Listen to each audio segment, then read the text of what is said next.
సెలవులు ఉన్నాయని. నాలుగు కూడా వచ్చిందిరా. లేదు స్వామి, చెప్పారు కదా వెళ్దాంలేమో, అదే పండగ తర్వాత చూద్దాంలే అని చెప్పాను కదా, అప్పుడు చూద్దాంలే చెప్పాను. నేను అదే చెప్పాను వాళ్ళకు. వాళ్ళు కూడా సరే అలాగేలే అని చెప్పారు. రేపు వస్తాను స్వామి. తెలియదు స్వామి.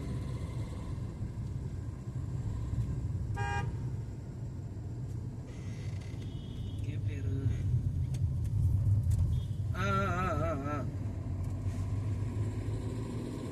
పెడతా,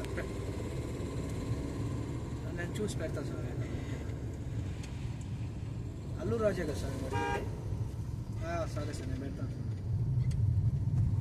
అలాగే సార్, చూసి ఒకసారి అలాగే ఏది చూడకుండా వెళ్ళిపోతున్నా ఘాట్లో. ఆహా